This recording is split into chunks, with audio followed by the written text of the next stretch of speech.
Hi, everybody. It's good to see you. We had some technical difficulties in last night's basics class, and so I decided halfway through, while it wasn't working, that I would just record the sort of big things about it. And the more I thought about it, well, what if we do this each time? What if I record, try to make a short recording, so it's not an hour, but it's closer to 10 minutes, give us something to chew on. And so that might even be able to be a source of conversation for our gathering, right? So hopefully we can see how this pattern emerges. So what we talked about last night was finishing our conversation about the Bible and beginning our conversation about Anglicanism, okay? So I'm going to try to do this quick and cover the three questions from last night.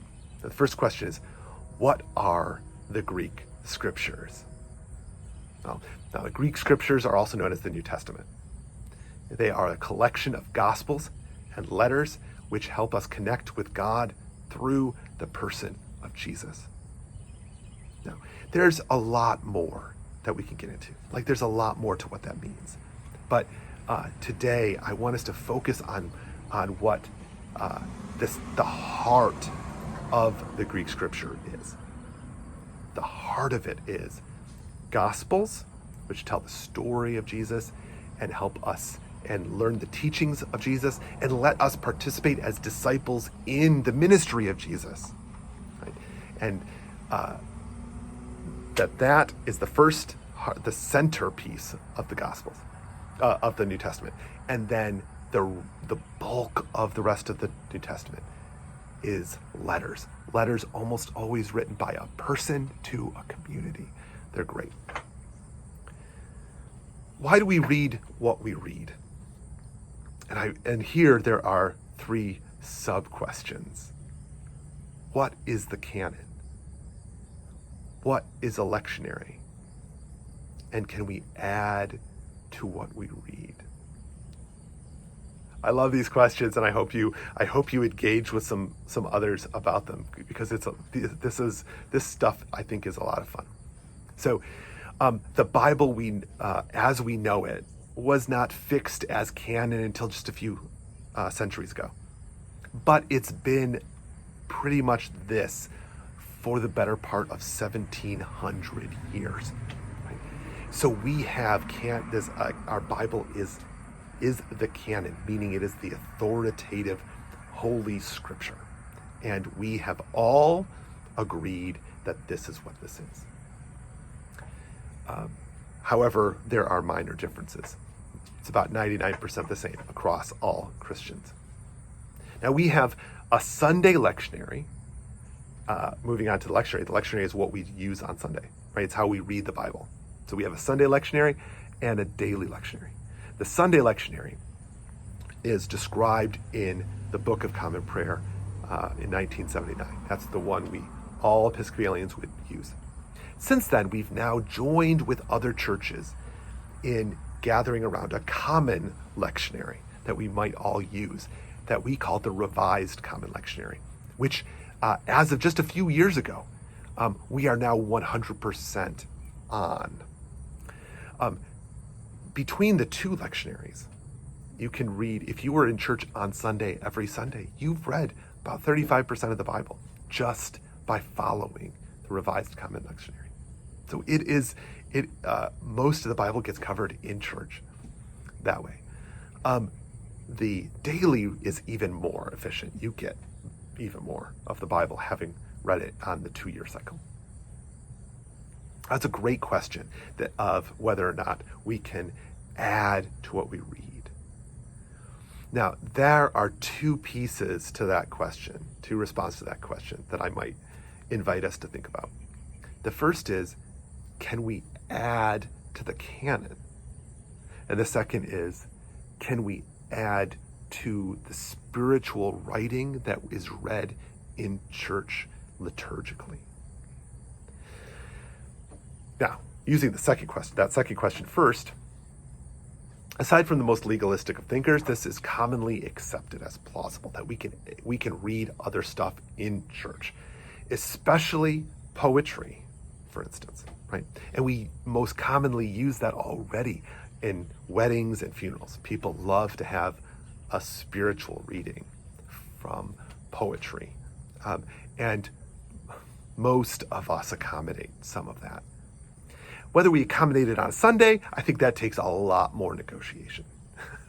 But technically, there isn't anything in the way that would prevent us from doing that, except perhaps bishop instructions or some sort of bylaws. But ultimately, across the Episcopal Church, there isn't anything that says that we can't have additional readings. Expanding the canon, however, that remains extraordinarily controversial. And because the question is not, whether or not there is anything spiritually appropriate written since the 2nd century, right? That's not the question. I think we could all agree there has been. It's about who gets to say what counts. And it was a lot easier to create canonical authority when you were collecting a couple hundred bishops across the Middle and Near East rather than today. There's also the Pandora's box of having to comb through 1,800 years of spiritual writing that has occurred since then.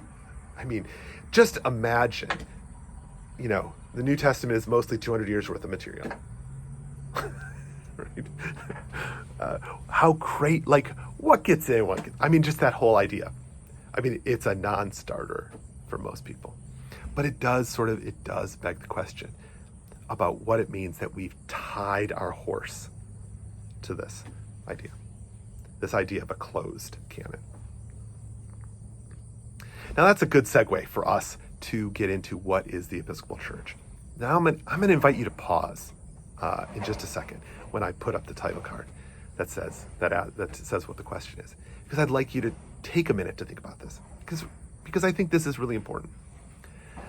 Because I want us to begin discussing Anglicanism and the Episcopal Church in particular through this simple question of what we think it is before exploring the details.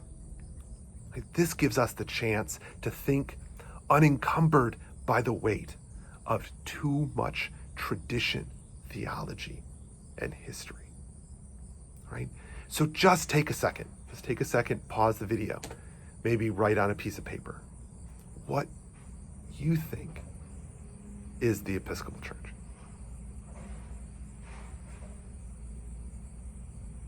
All right. You're back. I hope you're back.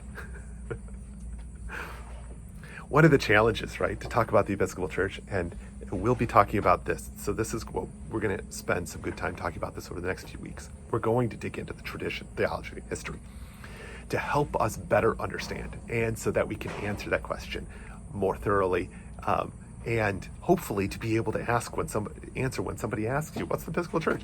Be able to have an answer that you could actually say, this is what the Episcopal Church is, right? Without having to hum and haw, without having to talk about, Henry VIII, right? You don't want to have to do that. You want to be able to say, this is who we are.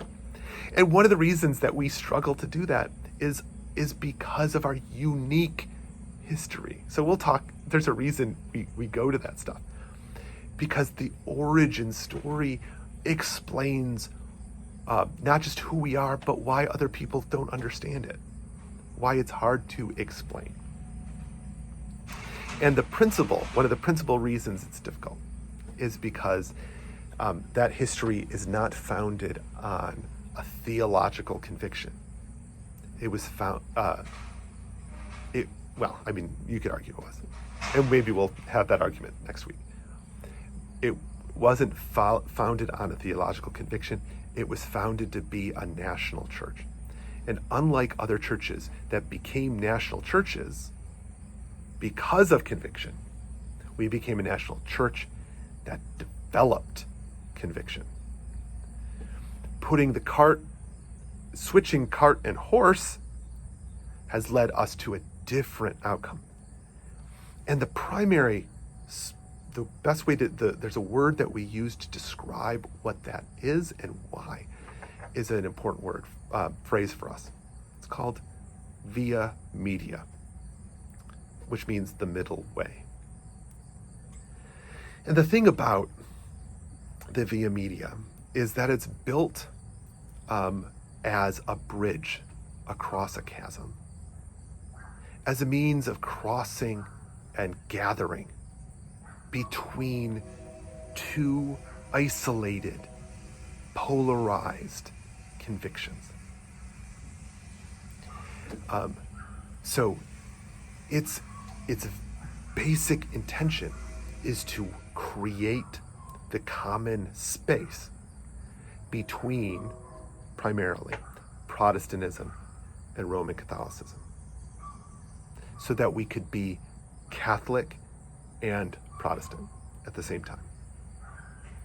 So that anyone who walks into an Episcopal church, just like they could walk into the Church of England 1400 years ago, they could walk in as a Protestant and say, yes, this is my church. Or they could walk in as a Catholic and say, yes, this is my church. So to make this theological conviction is deeply challenging. So this image of the middle way, I think the sort of centerpiece of this, and the thing that I might invite you to explore and expand on in your own heart, is to try and figure out, and maybe in discussion with other people, is to try and figure out what it means to have the middle space, the via media, the middle way, right? The middle way makes me think of a road. And one of the challenges that we have is that we often think of roads as this narrow space between big tracts of land, right? Especially if you live out in the country where you have acres and acres and acres of land. And here's this little skinny little two-lane road between them. And so the middle way can, which we often mistake for compromise, is a challenging way when you're looking at the two sides in a binary way. Expansive and ginormous, right? When in fact, what we're trying to do is we're trying to break apart the binary and create a different idea. Because we're starting with the idea that this is a place that is both Catholic and Protestant. And ultimately also other things as well. It means that having this truly big tent, this thing that makes us not Catholic and not Protestant entirely, but a both and that lets us be all of the things at the same time, so that all the people can be participating. It requires not a narrow path, but an expansive path.